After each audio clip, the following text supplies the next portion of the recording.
നമസ്കാരം. ബിഗ് സ്റ്റോറിയിലേക്ക് സ്വാഗതം. നിയമസഭയുടെ ബജറ്റ് സമ്മേളനത്തിന് നാളെ തുടക്കമാകും. ഗവർണറുടെ നയപ്രഖ്യാപനത്തോടെയാണ് സമ്മേളനം തുടങ്ങുക. ബാർക്കോഴ കേസിൽ പ്രതി ചേർക്കപ്പെട്ട KM മാണി ബജറ്റ് അവതരിപ്പിക്കാൻ എത്തുന്നതിനാൽ സംഘർഷം പ്രതീക്ഷിക്കുന്നു.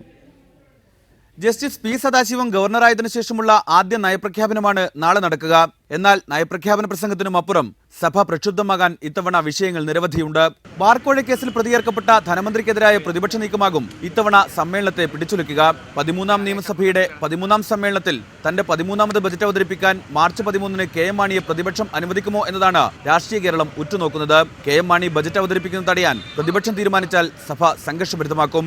KM മാണിക്കെതിരെ സഭയിലും പുറത്തും സ്വീകരിക്കാൻ പോകുന്ന നിലപാട് പ്രതിപക്ഷം നാളെ തീരുമാനിക്കൂ. ബജറ്റ് അവതരിപ്പിക്കുന്ന മാർച്ച് 13-ന് നിയമസഭ വളയുമെന്ന് യുവമോർച്ച പ്രഖ്യാപിച്ച സാഹചര്യത്തിൽ പുറത്തും സംഘർഷമുണ്ടാകാനുള്ള സാധ്യത തള്ളാനാകില്ല.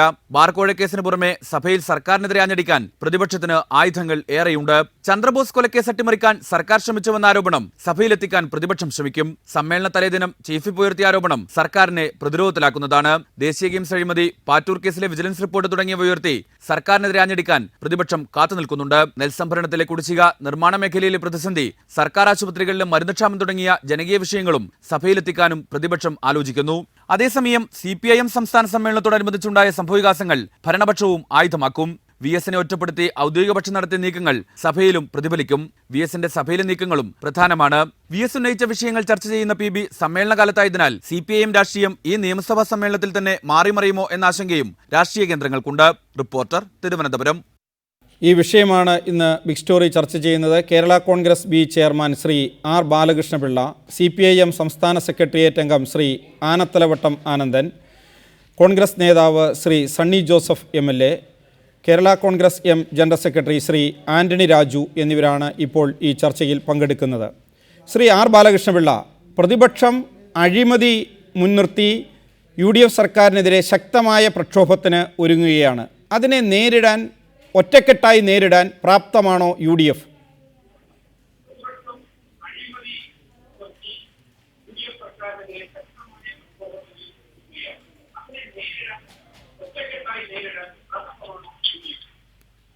പ്രകാശ്, ഇതിനകത്ത് UDF ഇപ്പോഴുണ്ടോ?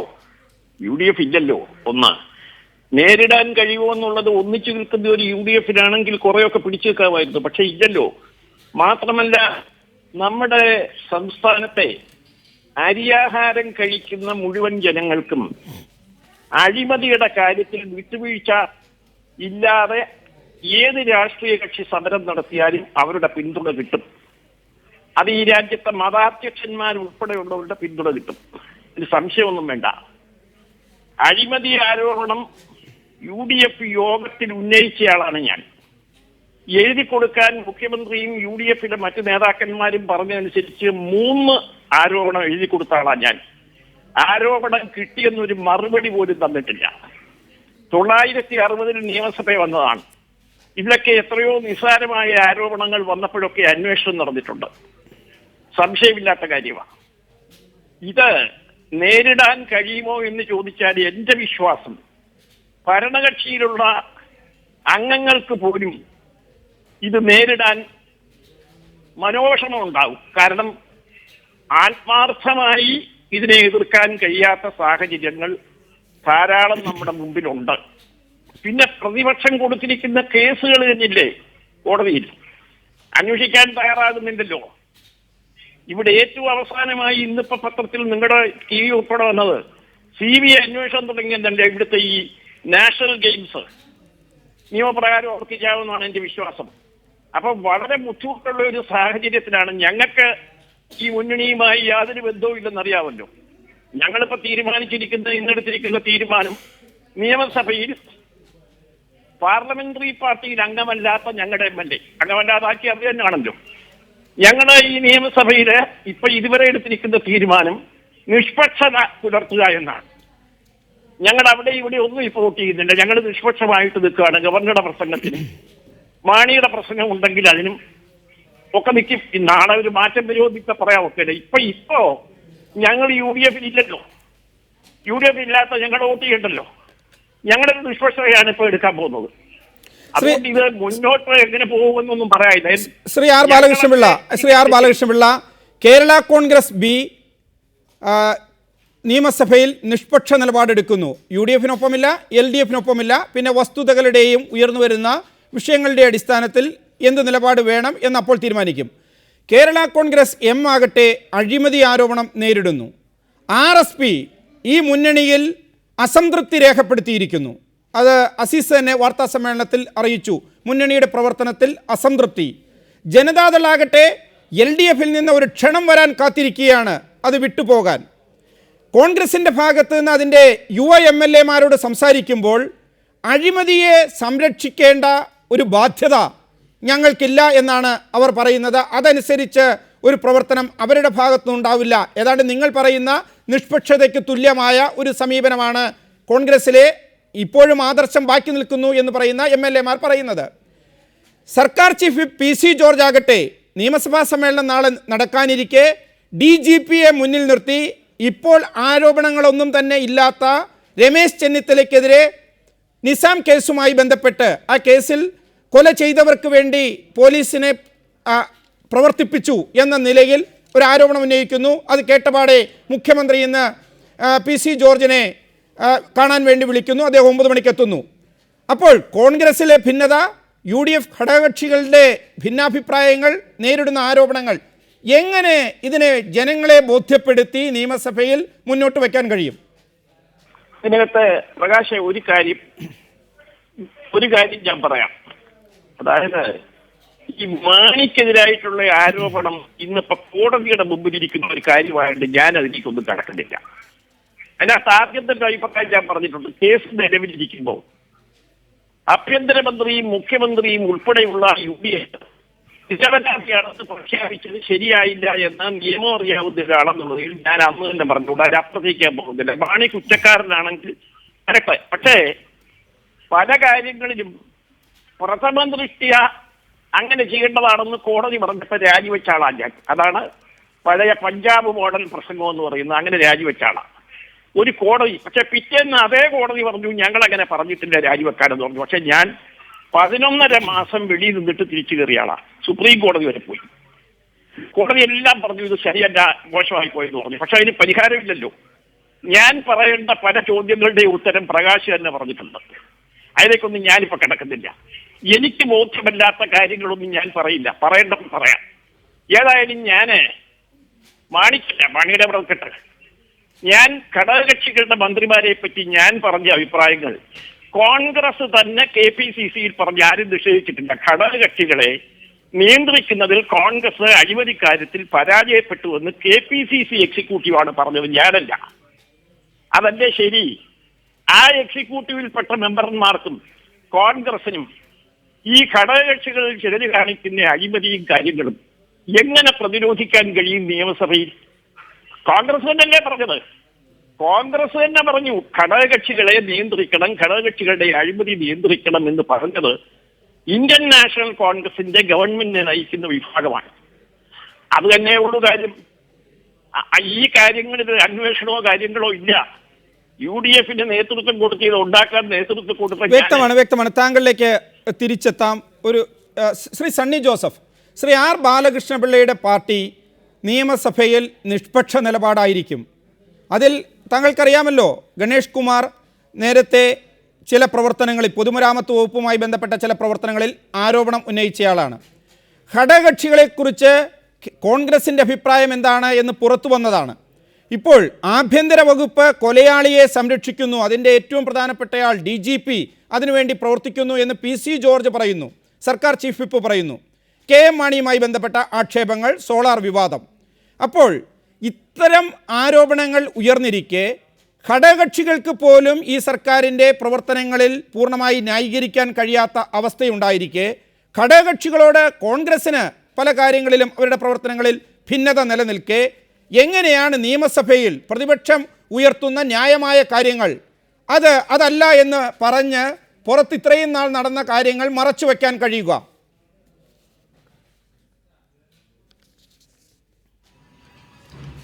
പ്രാവശ്യം പറഞ്ഞ വിഷയങ്ങളിൽ പലതും ആദ്യമായിട്ടല്ല സഭയിൽ വരുന്നത്. ഇപ്പോൾ സജീവമായിട്ട് ആദ്യം പറഞ്ഞ വിഷയം തന്നെ ബാർക്കോഴ കേസ്. കഴിഞ്ഞ നിയമസഭാ സമ്മേളനം ആരംഭിക്കുന്ന സമയത്താണ് ബാർക്കോഴ കേസിൽ വെളിപ്പെടുത്തലുണ്ടായത്. അത് വലിയ വാർത്തയായത്. അതിനെ തുടർന്ന് കഴിഞ്ഞ നിയമസഭാ സമ്മേളനത്തിലും പ്രതിപക്ഷം ആ വിഷയം തന്നെയാണ് അവരെ അവിടെ ചർവണം ചെയ്തത്. പലവട്ടം അടിയന്തര പ്രമേയമായിട്ടും അതുപോലെ തന്നെ സബ്മിഷനായിട്ടും പ്രതിപക്ഷം ആവർത്തിച്ചത് നിയമവിരുദ്ധമായിട്ട് തന്നെ, ചട്ടവിരുദ്ധമായിട്ട് തന്നെ ഉന്നയിക്കുകയായിരുന്നു. അതിനെയെല്ലാം ഭരണകക്ഷി ഐക്യജനാധിപത്യ മുന്നണി ഒറ്റക്കെട്ടായിട്ട് തന്നെയാണ് ആ വിഷയങ്ങളെല്ലാം നേരിട്ടിട്ടുള്ളത്. നേരത്തെ പറഞ്ഞ സോളാർ തന്നെ നമുക്കറിയാം, അതെല്ലാം വളരെ ചീറ്റിപ്പോയ ഒരു അമിട്ടാണ്. അതൊരിക്കലും പൊട്ടിയിട്ടില്ല. അതിങ്ങനെ വാർത്താതലങ്ങളിൽ നിൽക്കുന്നു എന്നല്ലാതെ അതിലെന്തെങ്കിലും ഒരു എവിഡൻസ് ഇപ്പോഴും ഭരണകക്ഷിക്കെതിരെ കൊണ്ടുവരാൻ സാധിച്ചിട്ടില്ല. പ്രതിപക്ഷത്തിനാണ് അവിടെയും പാളിച്ച പറ്റിയത്. ജുഡീഷ്യൽ അന്വേഷണത്തോട് സഹകരിക്കില്ല എന്ന് പറഞ്ഞ പ്രതിപക്ഷ കക്ഷികൾ ഇപ്പോൾ ജുഡീഷ്യൽ കമ്മീഷന്റെ മുൻപാകെ പോകുന്ന ഒരവസ്ഥയിലേക്ക് കാര്യങ്ങൾ എത്തിയിരിക്കുന്നു. പ്രതിപക്ഷത്തിനാണ് തെറ്റുപറ്റിയിരിക്കുന്നത്. അതുപോലെ പ്രതിപക്ഷ നേതൃനിരയിലാണ് ഏറ്റവും ശക്തമായിട്ടുള്ള അനൈക്യമുണ്ടായിട്ടുള്ളത്. UDF-ൽ ശരിയാണ്, കേരള കോൺഗ്രസിലെ ബാലകൃഷ്ണനുള്ള വിഭാഗത്തിന് ഗണേശിന്റെ കഴിഞ്ഞ നിയമസഭയ്ക്കകത്തുള്ള പ്രസംഗം ഉൾപ്പെടെയുള്ള കാര്യങ്ങൾ, ചില കാര്യങ്ങൾ അഭിപ്രായ വ്യത്യാസമുണ്ട്. ജോയിന്റ് UDF പാർട്ടിയിൽ നിന്ന് ഗണേഷ് കുമാറിനെ മാറ്റി നിർത്തി ഉൾപ്പെടെയുള്ള വിഷയങ്ങൾ ഒരുപക്ഷെ ആ പാർട്ടിക്കുണ്ട് എന്ന് ഒഴിച്ചാൽ മറ്റ് UDF കക്ഷികളെല്ലാം ഈ കാര്യങ്ങളിൽ ഒറ്റക്കെട്ടായിട്ട് തന്നെ ഗവൺമെന്റിനെ ന്യായീകരിച്ചുകൊണ്ട് ഇടപെടുന്നതിൽ ക്ഷമിക്കണം. അങ്ങനെയാണെങ്കിൽ എന്തിനാണ് RSP വാർത്താ സമ്മേളനം നടത്തി UDF-ന്റെ പ്രവർത്തനങ്ങളിൽ അസംതൃപ്തി രേഖപ്പെടുത്തിയത്? ഒന്നോ രണ്ടോ കക്ഷികൾ ചേർന്നാണ് ഈ ഭരണം മുന്നോട്ട് കൊണ്ടുപോകുന്നത് എന്ന് പറഞ്ഞത് പരസ്യമായിട്ടാണല്ലോ ശ്രീ അസീസ് അക്കാര്യം വ്യക്തമാക്കിയത്. മാത്രമല്ല, സർക്കാർ ചീഫ് PC ജോർജ് പറയുകയാണ്, ആഭ്യന്തര വകുപ്പാണല്ലോ ഒരു സർക്കാരിനെ സംബന്ധിച്ച് ഏറ്റവും നല്ല രീതിയിൽ കാര്യങ്ങൾ കൊണ്ടുപോകേണ്ട, എന്തെങ്കിലും ക്രമക്കേടുകളോ തെറ്റുകളോ ഉണ്ടെങ്കിൽ അത് തിരുത്തി നിയമം നടപ്പിലാക്കേണ്ട ഏറ്റവും പ്രധാനപ്പെട്ട വകുപ്പ്. അതിൻ്റെ പരമോന്നത സ്ഥാനത്തിരിക്കുന്ന DGP, ആ DGP കൊലയാളിയെ സംരക്ഷിക്കാൻ പോലീസ് ഓഫീസർക്ക് നിർദ്ദേശം നൽകിയതിൻ്റെ CD-യുമായി നമ്മൾ ഈ സംസാരിക്കുമ്പോൾ PC ജോർജ് പോവുകയാണ് ഉമ്മൻചാണ്ടിയെ കാണാൻ. ഉമ്മൻചാണ്ടി വിളിച്ചിട്ട് രമേശ് ചെന്നിത്തല DGP-യെ സംരക്ഷിച്ച് വാർത്താ സമ്മേളനം നടത്തിയപ്പോൾ അതിന് മറികടന്ന് പോവുകയാണ്. അപ്പോൾ നിങ്ങൾക്ക് തന്നെ ഏകാഭിപ്രായത്തിലെത്താൻ കഴിയാത്ത മികച്ച ആഭ്യന്തരം, അതുപോലെ തന്നെ നിങ്ങളുടെ ഘടകകക്ഷികൾക്ക് ബോധ്യമല്ലാത്ത നിങ്ങളുടെ പ്രവർത്തനങ്ങൾ, ഇതെങ്ങനെ നിയമസഭയിൽ നിങ്ങൾക്ക് ഒറ്റക്കെട്ടായി നിങ്ങളുടെ UDF MLA-മാർക്ക് സ്ഥാപിക്കാൻ കഴിയും? അങ്ങനെ വരുമ്പോൾ പ്രതിപക്ഷം ചോദിക്കില്ലേ അസീസിനോട് അതല്ലെങ്കിൽ ജോർജിനോട് എന്ത് മറുപടി പറയാൻ കഴിയും?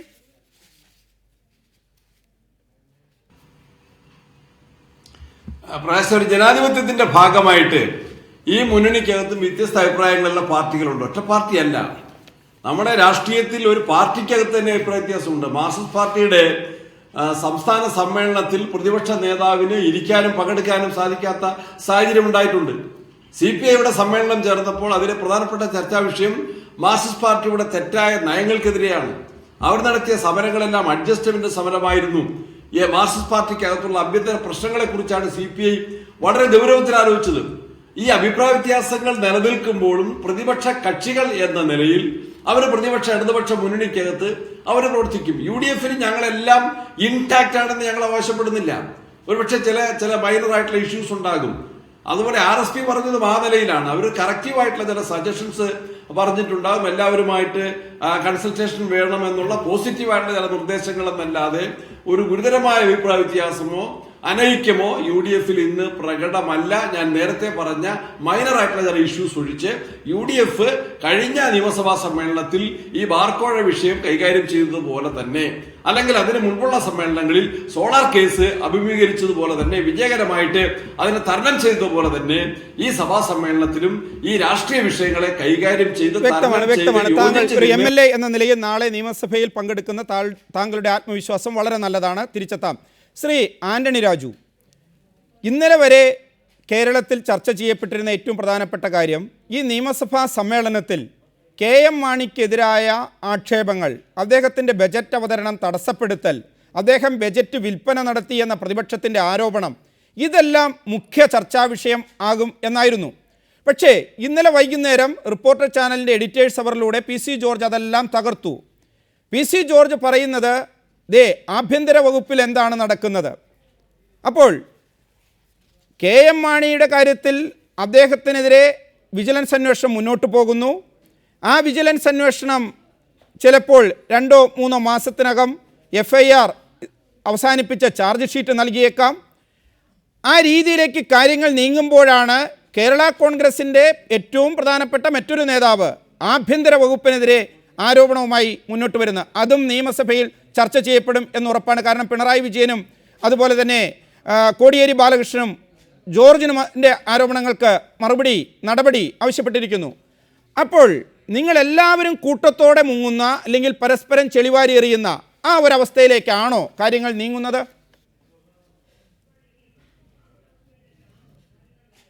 പ്രകാശ്, കഴിഞ്ഞ നിയമസഭാ സമ്മേളനത്തിൽ ഇടതുപക്ഷ ജനാധിപത്യ മുന്നണി പൊട്ടിച്ച നനഞ്ഞ പടക്കങ്ങൾക്കപ്പുറം ഒരു പുതിയ കോപ്പും ഇപ്പോൾ ഇടതുപക്ഷ ജനാധിപത്യ മുന്നണിയുടെ കയ്യിലില്ല എന്നുള്ളത് വളരെ വെളിവായിരിക്കുന്നു. ഇതിനെല്ലാം ഇവിടെ നിലനിൽക്കുന്ന എല്ലാ ആരോപണങ്ങളും കഴിഞ്ഞ നിയമസഭാ സമ്മേളനം വരെ വളരെ ഗൗരവമായി വളരെ വിശദമായി ചർച്ച ചെയ്തതും പ്രതിപക്ഷം അതിന്റെ ആവനാഴിയിലെ എല്ലാ അമ്പുകളും പ്രയോഗിക്കാൻ ശ്രമിച്ച് പരാജയപ്പെട്ടതുമായ വിഷയങ്ങളാണ്. മാത്രമല്ല, ഇവിടെ കഴിഞ്ഞ 3.5 കൊല്ലമായി ഭരിക്കുന്ന ജനാധിപത്യ മുന്നണിക്കെതിരെ പ്രതിപക്ഷം കൊണ്ടുവന്ന ആരോപണങ്ങളൊന്നും തന്നെ നിയമപരമായി ഇതുവരെ അവർക്ക് സ്ഥാപിച്ചെടുക്കാൻ കഴിഞ്ഞിട്ടുമില്ല. ഇന്നലെ ശ്രീ PC ജോർജ് ഉന്നയിച്ച ആരോപണം വളരെ ഗൗരവമുള്ളതാണ്. ഏറ്റവും ഹീനമായ ഒരു കേസുമായി ബന്ധപ്പെട്ട് ഈ സംസ്ഥാനത്ത് പോലീസിലെ മേലുദ്യോഗസ്ഥന്മാർ നടത്തിക്കൊണ്ടിരിക്കുന്ന വളരെ പൈശാചികമായ ഇടപെടലിന്റെ സംസാരിക്കുന്ന സത്യങ്ങൾ ശ്രീ PC ജോർജ് ഇന്ന് രാത്രി മുഖ്യമന്ത്രിക്ക് കൈമാറുന്നു. നാളെ വൈകുന്നേരത്തോടെ അത് മാധ്യമങ്ങൾക്ക് നൽകുമെന്നാണ് ഞങ്ങൾ പ്രതീക്ഷിക്കുന്നത്. DGP ബാലസുബ്രഹ്മണ്യം സിറ്റി പോലീസ് കമ്മീഷണറായ ജേക്കബ് ജോർജുമായി നടത്തിയ സംഭാഷണമല്ല, മറിച്ച് DGP ബാലസുബ്രഹ്മണ്യത്തിന് വേണ്ടി മറ്റൊരു DGP തൃശൂർ പോലീസ് കമ്മീഷണറായിരുന്ന ജേക്കബ് ജോബിനോട് നിസാമിന് വേണ്ടി കേസ് അന്വേഷണത്തിൽ സഹായിക്കണമെന്ന് അഭ്യർത്ഥന നടത്തുന്ന ശബ്ദരേഖയാണ് പുറത്തു വരാൻ പോകുന്നതെന്നാണ് ഞാൻ മനസ്സിലാക്കുന്നത്. എന്തായാലും നമുക്ക് ഒരു കാര്യം വളരെ ഉറപ്പാണ്, കേരളത്തിലെ ജനങ്ങളെ ഏറെ ആശങ്കയോടെ നോക്കിക്കാണുന്ന ഒരു കേസാണ്. ശ്രീ ആന്റണി രാജു, അങ്ങനെയാണെങ്കിൽ ശ്രീ ആന്റണി രാജു, നിങ്ങൾ കൂടി ചേർന്ന ഈ സർക്കാരിൽ ആഭ്യന്തരം, ജനങ്ങളുടെ ജീവൻ, സുരക്ഷ, അത് പക്ഷപാതമില്ലാതെ നിർവഹിക്കേണ്ട ഉത്തരവാദിത്വം, അതെല്ലാം ആഭ്യന്തര വകുപ്പ് കേരളത്തിലെ ഏറ്റവും ശ്രദ്ധേയമായ ഒരു കേസിൽ ലംഘിച്ചു എന്നല്ലേ നിങ്ങൾ പറയുന്നത്? അതുമായി ബന്ധപ്പെട്ട ശബ്ദമല്ലേ നിങ്ങൾ പുറത്തുവിടുന്നത്? ആ ശബ്ദരേഖ പുറത്തുവിട്ട് കഴിയുമ്പോൾ അത് UDF സർക്കാരിന്, അതിൻ്റെ ആഭ്യന്തര വകുപ്പിന് എതിരായ, കാരണം ഇന്നിപ്പോൾ രമേശ് ചെന്നിത്തല DGPയെ പരമാവധി ന്യായീകരിച്ചു കഴിഞ്ഞു. DGPയെ വിശ്വാസമർപ്പിച്ചു, അദ്ദേഹത്തിനെതിരെ ആരോപണമില്ല എന്ന് പറഞ്ഞു. അത്തരത്തിൽ ആഭ്യന്തരമന്ത്രി ഇപ്പോഴും DGPയെ ന്യായീകരിക്കുമ്പോൾ ആ ആഭ്യന്തര വകുപ്പ് അത് ജനസുരക്ഷയ്ക്ക്, അവൻ്റെ ജീവന് അല്ലെങ്കിൽ അഴിമതിയില്ലായ്മയ്ക്ക് ഒന്നും ഉത്തരം പറയുന്നില്ല എന്ന ആ ശബ്ദരേഖ പുറത്തുവിട്ട ശേഷം എന്താണ് നിയമസഭയിൽ നടക്കാൻ പോകുന്നത്?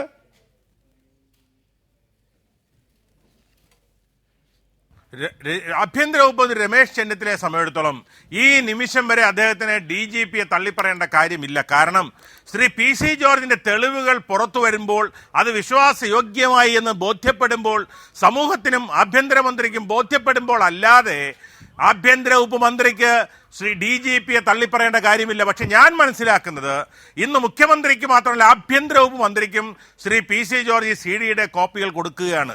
അതിന്റെ അടങ്ങിയിരിക്കുന്ന വിശദാംശം എന്ന് പറയുന്നത് ഞാൻ മനസ്സിലാക്കുന്നത് മറ്റൊരു DGP താങ്കളിലേക്ക് തിരിച്ചെത്താം. താങ്കൾ വ്യക്തമാക്കിയതാണ്. ശ്രീ ആനത്തലവട്ട ആനന്ദൻ, താങ്കളിലേക്ക് എത്തുന്നതിൽ വൈകിയതിൽ ക്ഷമിക്കണം. ഇതിലിപ്പോൾ താങ്കൾക്ക് വ്യക്തമായില്ലേ? ബാലകൃഷ്ണപിള്ള അദ്ദേഹം പറയുന്നു അവർ നിഷ്പക്ഷ നിലപാട്. സണ്ണി ജോസഫ് സമ്മതിക്കുന്നു ചില പ്രവർത്തനങ്ങളോട് ഒരു ജനാധിപത്യ സംവിധാനം എന്ന നിലയിൽ ചില ഘടകകക്ഷികൾക്ക് അഭിപ്രായ വ്യത്യാസമുണ്ട്, പക്ഷേ ഒറ്റക്കെട്ടായിട്ട് അവർ നിയമസഭയിൽ പ്രവർത്തിക്കുമെന്ന്. ശ്രീ ആന്റണി രാജു പറയുന്നു ആ ശബ്ദരേഖ പുറത്തുവിടുമെന്ന്. എന്തുകൊണ്ട് UDFൽ ഇത്രയേറെ ഭിന്നതയുണ്ടായിട്ട് അതിൽ നിന്ന് ചീഫ് വിപ്പ് തന്നെ വിവരങ്ങൾ പുറത്തു വിട്ടിട്ട് നിങ്ങൾക്ക് അത് ശരിയായ രീതിയിൽ ഉപയോഗിക്കാൻ കഴിയാതെ പോകുന്നു? ഞാൻ പറയുന്നത് ഒരു സമരത്തിൻ്റെ കാര്യം മാത്രമല്ല, ഇപ്പോൾ സോളാർ സമരം പരാജയപ്പെട്ടു, അതുപോലുള്ള കാര്യങ്ങൾ ആവർത്തിക്കപ്പെട്ടിട്ടുണ്ട്. ഇനി സമരമല്ലെങ്കിലും ഒരു പാർലമെൻ്ററി രാഷ്ട്രീയത്തിൽ ഒരു മുന്നണിയിൽ ഭിന്നതയുണ്ടാകുമ്പോൾ ആ ഭിന്നത പാർലമെൻ്ററി രീതികൾ തന്നെ ഉപയോഗിക്കാൻ CPM തയ്യാറാകേണ്ടതില്ലേ? ഇപ്പോൾ 80-ൽ നായനാർ സർക്കാരിൽ നിന്ന് മാണിയെ അടർത്തിയെടുത്തു കരുണാകരൻ, സർക്കാരിനെ മറിച്ചു കരുണാകരൻ, ആന്റണിയെ അടർത്തിയെടുത്തു. അപ്പോൾ എന്തുകൊണ്ടാണ് സമരം പോകട്ടെ അല്ലാത്ത ഒരു രാഷ്ട്രീയം പോലും മുന്നോട്ട് വയ്ക്കാനാകാതെ കണ്ടു രസിക്കേണ്ട അവസ്ഥയിലേക്ക് പ്രതിപക്ഷം മാറിയത്? ആ ചോദ്യത്തിന് ഞാൻ അവസാനം പറയാം. പക്ഷെ ഇവിടെ രണ്ട് സ്നേഹിതന്മാർ ഭരണമുന്നണിയിലുള്ള എന്റെ സുഹൃത്തുക്കളാണ് ആന്റണി രാജു, അതുപോലെ തന്നെ കോൺഗ്രസിന്റെ നേതാവ്. അവർ രണ്ടുപേരും പറയുണ്ടായി, അവരുടെ പറച്ചിൽ കേട്ടാൽ ഈ നാണം കെട്ടവന്റെ വൃക്ഷത്തിൽ ആല് കിളിത്താൽ അതും ഒരു തണലാണ് എന്ന് കരുതുന്ന ഒരു രീതിയിലാണ് അവരുടെ അഭിപ്രായം വന്നത്. ഈ ഗവൺമെന്റ്, ഇവരുടെ എല്ലാം ഉൾക്കൊള്ളുന്ന ഈ ഗവൺമെന്റ് ഇതിനപ്പുറം നാറി പുഴുക്കാൻ, നാണം കെടാൻ വേറെ ഇനി വല്ലതും വേണമോ? മുഖ്യമന്ത്രി ഈ അഴിമതി ആരോപണത്തിൽ പെടുന്നൊരു കക്ഷിയായി സോളാർ കേസിൽ അത് പരാജയപ്പെട്ടു ആ സമരമെന്ന് നിങ്ങൾ പറയുന്നെങ്കിലും ആ സമരത്തിന്റെ വിജയമാണ് ജുഡീഷ്യൽ കമ്മീഷൻ ഇപ്പൊ നടന്ന തെളിവെടുപ്പുകൾ. മുഖ്യമന്ത്രിയുടെ ആഫീസോ താനോ ഇതിൽ അന്വേഷണ പരിധിയിൽ പെടില്ലെന്ന് പറഞ്ഞെടുത്ത് ഇപ്പോൾ അന്വേഷണ പരിധിയിൽ പെട്ടു. അതിന്റെ അർത്ഥം ആ സമരത്തിൽ ഉന്നയിച്ച മുദ്രാവാക്യം ആവശ്യം അംഗീകരിച്ചു എന്നാണ്. അതിനുശേഷം ധനകാര്യമന്ത്രി KM മാണിയെ കുറിച്ച് തെളിവുകളുടെ വരുന്നത് രസീത് വാങ്ങിച്ചിട്ടാണോ മാണി കാശ് എഴുതി കൊടുത്തിട്ടാണോ മാണി കാശ് വാങ്ങിച്ചത്? അല്ലെന്നുള്ളതിന് ബാർകോഴ കേസ് മാത്രമല്ല, അതുമായി ബഡ്ജറ്റ് വിറ്റ് കാശാക്കിയതിന് എത്ര ആക്ഷേപങ്ങളാണ് ഉയർന്നു വന്നത്. ഇന്നിപ്പോ പ്രതിപക്ഷ MLA ആയ ശിവൻകുട്ടി 27 കോടി രൂപയുടെ അഴിമതിക്ക് വിജിലൻസ് കേസ് ഫയൽ ചെയ്തിരിക്കുകയാണ്. അത് ഫയലിൽ സ്വീകരിക്കുകയുണ്ടായി വിജിലൻസ് കോടതി. അങ്ങനെ മാണിയെ സംബന്ധിച്ചും ധനകാര്യ മന്ത്രിയെ സംബന്ധിച്ചോളം അഴിമതിയിൽ മുങ്ങിക്കുളിക്കുന്ന ഒരു മന്ത്രിയായിട്ട് അദ്ദേഹം മാറി. ഇപ്പൊ ഏറ്റവും ഒടുവിൽ UDF തന്നെ ചീഫ് വിപ്പാണ്. PC ജോർജാണോ എന്ന് പറഞ്ഞാൽ മതിയോ? ചീഫ് വിപ്പാണ് ഗവൺമെന്റ്, മന്ത്രിയുടെ പദവിയുള്ള ആളാണ്. അദ്ദേഹമാണ് പറഞ്ഞിരിക്കുന്നത് നാടിനെ നടുക്കിയ ഒരു കൊലപാതകം, ഒരു നിരപരാധിയായ വാച്ച്മാനെ അയാളെ കാറ് കയറ്റി കൊന്ന കേസിൽ അയാളുടെ മരണമൊഴിയെടുക്കാനോ അദ്ദേഹത്തിന്റെ ധരിച്ചിരുന്ന രക്തം പുരണ്ട അത് ചുട്ടു നശിപ്പിച്ചു അത് കണ്ടെത്താനോ യാതൊന്നും ചെയ്യാതെ കേസ് തേച്ചു മാറ്റി കളയുന്നതിലേക്ക് വേണ്ടി ആ പ്രതിയെ നിസാമിനെ അറസ്റ്റ് ചെയ്യാതിരിക്കാൻ DGP, ഏത് DGP ആയാലും കൊള്ളാം, സ്വാധീനം ചെലുത്തി എന്ന സംഭാഷണം ഒരു SP വിളിച്ച് പറഞ്ഞത് ടേപ്പ് ചെയ്ത് അതുമായിട്ടാണ് കാസറ്റുമായിട്ടാണ് ചീഫ് വിപ്പ് സഞ്ചരിക്കുന്നത്. മുഖ്യമന്ത്രിയെ കാണാം. രമേശ് ചെന്നിത്തല ആഭ്യന്തരമന്ത്രിയാണ് അതിൽ പ്രതിക്കൂട്ടിലാകുന്നത്. കൊലയാളികളെ സംരക്ഷിക്കുക, നിരപരാധികൾക്ക് സംരക്ഷണം കൊടുത്തിരിക്കുക. ഇതിനപ്പുറം ഒരു ഗവൺമെന്റിന് എന്ത് യോഗ്യത വേണം? ആ ഗവൺമെന്റിന് നിലനിൽക്കാൻ ഇതൊക്കെ ഒരു യോഗ്യത. ആനത്തലവട്ടം ആനന്ദൻ, അതിൽ തർക്കമില്ല. സർക്കാർ നിലനിൽക്കാൻ യോഗ്യമല്ല എന്ന ഉദാഹരണങ്ങൾ നിരത്തി താങ്കളും മറ്റു രീതിയിൽ R ബാലകൃഷ്ണപിള്ളയും എല്ലാം പറഞ്ഞതിനോട് യോജിപ്പാണ്. പക്ഷേ സമരം അതിൻ്റെ പരിമിതികളുണ്ട്. പക്ഷേ ഒരു മുന്നണിയിൽ, നമ്മളിപ്പോൾ തെരഞ്ഞെടുപ്പ് രാഷ്ട്രീയം, പാർലമെൻ്ററി രാഷ്ട്രീയമാണല്ലോ, ആ ഒരു മുന്നണിയിൽ ഭിന്നത വരുന്നു. ഇപ്പോൾ ജനതാദൾ ക്ഷണം കാത്തിരിക്കുകയാണ് എന്നാണ് പറയുന്നത്. RSPക്ക് ഭിന്നാഭിപ്രായം. കേരള കോൺഗ്രസിലാകട്ടെ ഈ രീതിയിൽ കാര്യങ്ങൾ പോകേണ്ട എന്നതിൻ്റെ തെളിവാണല്ലോ ഇപ്പോൾ PC ജോർജ് പുതിയ ശബ്ദരേഖയുമായി രംഗത്ത് വന്നിരിക്കുന്നത്. PC ജോർജിനെ അനുനയിപ്പിക്കാൻ മുഖ്യമന്ത്രി ശ്രമിക്കുന്നുണ്ടെങ്കിലും അപ്പോൾ എന്തുകൊണ്ടാണ് പാർലമെൻ്ററി രാഷ്ട്രീയത്തിൽ വളരെ അയവോടുകൂടി ഈ സാഹചര്യങ്ങൾ ഉപയോഗിക്കുന്നതിൽ അല്ലെങ്കിൽ അത് കൈകാര്യം ചെയ്യുന്നതിൽ CPM-ന് വീഴ്ച സംഭവിച്ചു എന്ന ആക്ഷേപം ഉയരുന്നത്? പ്രകാശ്, ഈ പറയുന്ന ആളുകളല്ല, ഇപ്പൊ PC ജോർജ് ആകട്ടെ, ജനതാദളാകട്ടെ, RSP ആകട്ടെ, എന്റെ സ്നേഹിതൻ ശ്രീ ബാലകൃഷ്ണപിള്ള കുറച്ച് നാളുകളായി ഇക്കാര്യം പറയുന്നതാണ്. അദ്ദേഹം UDF-ന്റെ സ്ഥാപക നേതാക്കളിൽ പെടുന്നയാളാണ്. ഇവരൊക്കെ ഇവരുടെ ഒരു ഖണ്ഡിതമായ നിലപാട് സ്വീകരിച്ച് പുറത്തു വരട്ടെ. ഈ മുങ്ങാമ്പോടെ കപ്പൽ നിന്ന് ചാടട്ടെ ഇവർ, അപ്പൊ നമുക്ക് ആലോചിക്കാം. ശ്രീ സണ്ണി ജോസഫ്, ശ്രീ ആനത്തലവട്ടം ആനന്ദൻ പറയുന്നത് അവർക്കിപ്പോഴും പ്രതീക്ഷ വിട്ടിട്ടില്ല CPI എന്ത് പറഞ്ഞാലും. പക്ഷേ നിലപാടെടുക്കട്ടെ. ഇതിപ്പോൾ നിങ്ങളുടെ ഉള്ളിൽ, താങ്കൾ ആദ്യം പറഞ്ഞ പോലെ ഒരു ജനാധിപത്യ സംവിധാനത്തിൽ അകത്തിത്തരം ചർച്ചകൾ നടക്കും. നിങ്ങളുടെ ഉള്ളിൽ നടക്കുന്ന ചർച്ചകളും തൊഴുത്തിൽ കുത്തുമാണ്. അതിനപ്പുറത്തേക്ക് നീങ്ങുന്ന നീങ്ങിയാൽ CPIM ഇടതുപക്ഷം അതിനുപയോഗിച്ചിരിക്കും. അത് CPM-ന്റെ വലിയൊരു ആകാശക്കോട്ടയാണ്. അവരാദ്യമേ പറഞ്ഞിട്ടുണ്ട്. ഈ ഗവൺമെന്റ് അധികാരത്തിൽ വരുമ്പോൾ പറഞ്ഞു 2 MLA-മാർ മൂത്രമൊഴിക്കാൻ പോയാൽ താഴ്പോകുന്ന ഗവൺമെന്റ് ആണെന്ന് പറഞ്ഞു. ഈ സർക്കാരിനെ സംബന്ധിച്ച് നിയമസഭയിൽ വ്യക്തവും ശക്തവുമായ ഭൂരിപക്ഷമുണ്ട്. ജനങ്ങളുടെ പിന്തുണ ഈ സർക്കാരിന് പാർലമെന്റ് ഇലക്ഷനിലൂടെ ആവർത്തിച്ച് ലഭിച്ചിട്ടുണ്ട്. അതുപോലെ ഉപതെരഞ്ഞെടുപ്പുകളിൽ ഈ സർക്കാർ തന്നെ നടന്ന ഉപതെരഞ്ഞെടുപ്പുകളിലൊക്കെ ജയിച്ചു വന്നിട്ടുണ്ട് സർക്കാരിന്റെ പ്രതിനിധികൾ തന്നെ. ഇപ്പൊ പറഞ്ഞ രാഷ്ട്രീയ വിഷയങ്ങൾ എന്ത് തന്നെയാണ്? സോളാർ സമരമായിരുന്നു ആദ്യത്തെ സമരം. ആ സമരം തെറ്റായിപ്പോയി എന്ന് സമ്മതിക്കുകയല്ലേ? നേരത്തെ പറഞ്ഞതുപോലെയല്ല, ആനത്തലവട്ടം പറഞ്ഞതുപോലെയല്ല. ജുഡീഷ്യൽ കമ്മീഷൻ പ്രഖ്യാപിച്ചതിന് ശേഷമാണ് കേരളത്തിലെ മുഖ്യമന്ത്രിയെ കല്ലെറിഞ്ഞത്. ഇപ്പൊ അവർക്ക് ജുഡീഷ്യൽ കമ്മീഷനോട് സഹകരിക്കാം. മുഖ്യമന്ത്രി ഉൾപ്പെടെയുള്ള മുഖ്യമന്ത്രിയുടെ ഓഫീസ് ഉൾപ്പെടെ ഈ കമ്മീഷന്റെ അന്വേഷണ പരിധിയിൽ വരും. നിയമസഭയ്ക്കകത്തും പുറത്തും ഉന്നയിച്ച മുഴുവൻ കാര്യങ്ങളും എന്ന് ആവർത്തിച്ച് പറഞ്ഞിട്ടും അന്ന് ഉൾക്കൊള്ളാത്തവർക്ക് ഇന്ന് ഉൾക്കൊള്ളാൻ സാധിച്ചിരിക്കുന്നു. അതുപോലെ തന്നെ ബാർക്കോഴ കേസിലും തെളിവില്ലെന്ന് നമുക്ക് എല്ലാവർക്കും അറിയാം. വാർത്തകൾ ഉണ്ടായതുകൊണ്ട് കാര്യമില്ല. ഒരു കേസിനെ സംബന്ധിച്ച് തെളിവാണ് ആവശ്യം. അതിന് തെളിവ് നൽകേണ്ട ആളുകൾ വ്യക്തമാണ് ശ്രീ താങ്കൾ ആവർത്തിക്കുന്ന കാര്യങ്ങൾ നേരത്തെയും പറഞ്ഞു വ്യക്തമാണ്. ശ്രീ ആനത്തലവട്ടം ആനന്ദൻ, ഉമ്മൻചാണ്ടി പറഞ്ഞത് പ്രതിപക്ഷം തീവ്രവാദികളെ പോലെ പെരുമാറുന്നു എന്നാണ്. കയ്യൂക്കുള്ളവൻ കാര്യക്കാരൻ എന്ന രീതിയിൽ പ്രവർത്തിക്കുന്നു എന്നാണ്. ആ രീതിയിൽ തീവ്രവാദ പ്രവർത്തനമാണോ അതോ നിങ്ങൾ ഈ സാഹചര്യത്തെ ഉപയോഗപ്പെടുത്തി നിങ്ങളെ ജനമേൽപ്പിച്ച ഉത്തരവാദിത്വം അത് നിർവഹിക്കുന്ന രീതിയിൽ വികസിതമായ രീതിയിൽ ഈ രാഷ്ട്രീയത്തെ കൈകാര്യം ചെയ്യലാണോ? ഏതാണ് നിങ്ങളുടെ നിലപാട്? ചുരുങ്ങിയ വാക്കുകളിൽ. അല്ല, ശ്രീ ഉമ്മൻചാണ്ടി പറയുന്ന അഭിപ്രായം പൊതുജനം അംഗീകരിക്കില്ല. ഞങ്ങൾക്ക് തീവ്രത കുറവ്, ഇവരെ പിടിച്ചിറക്കുന്നില്ല, ഇവരെ തള്ളിയിടുന്നില്ല എന്ന നിലയാണ് പൊതുജനങ്ങളുടെ ഇടയിലുള്ളത്. ഞങ്ങൾ അങ്ങനെ ഏതെങ്കിലും ബലപ്രയോഗമോ തീവ്രവാദ പ്രവർത്തനമോ അട്ടിമറിയോ നടത്തി ഈ ഗവൺമെന്റിനെ അട്ടിമറിക്കാൻ ശ്രമിക്കില്ല. ഇവരവിടെ ഇരുന്ന് കൊഴുത്ത് നാറി ജനങ്ങളുടെ ശകാരവശത്തിന് വിധേയരായി ഇവർ പുറത്താകും. ഇവരുടെ കൂടെ നിൽക്കുന്ന ആളുകൾ ഇതിന്റെ പങ്കുപറ്റാൻ നിൽക്കുന്നത് കൊണ്ട് അവർ ഈ അഭിപ്രായങ്ങൾ പറയലല്ലാതെ ഒരു നിലപാടെടുക്കുന്നില്ല. ആ നിലപാടെടുക്കുമ്പോൾ അവര് ഈ മുങ്ങുന്ന കപ്പലിൽ നിന്ന് രക്ഷപ്പെടാൻ ശ്രമിച്ചാൽ അപ്പോൾ ഞങ്ങൾ ആലോചിക്കും. വഴിവിട്ട ഒരു മാർഗത്തിലൂടെയും ഈ ഗവൺമെന്റിലെ ഈ ഘടകകക്ഷികളെ രക്ഷിക്കാനും ഞങ്ങൾ തയ്യാറല്ല. ഗവൺമെന്റ് വ്യക്തമാണ്. UDF-നകത്ത് തർക്കം രൂക്ഷമാണ്, ശിഥിലമാണ്. പക്ഷേ അതിനെ വഴിവിട്ട മാർഗത്തിലൂടെ ഉപയോഗിക്കാനും ഇടതുപക്ഷം തയ്യാറല്ല. സമരം എന്താണ് എന്ന് നാളെ ചിലപ്പോൾ ഒരു സസ്പെൻസ് എന്നാണ് CPIയുടെ പുതിയ സെക്രട്ടറി പറഞ്ഞ ആ സസ്പെൻസ് കാത്തിരിക്കാം. വളരെ നന്ദി ശ്രീ ആർ ബാലകൃഷ്ണപിള്ള, ശ്രീ ആനത്തലവട്ടം ആനന്ദൻ, ശ്രീ സണ്ണി ജോസഫ് MLA, ശ്രീ ആന്റണി രാജു ഈ ചർച്ചയിൽ പങ്കെടുത്തതിന്. ബിഗ് സ്റ്റോറി ഇവിടെ അവസാനിക്കുന്നു. നമസ്കാരം.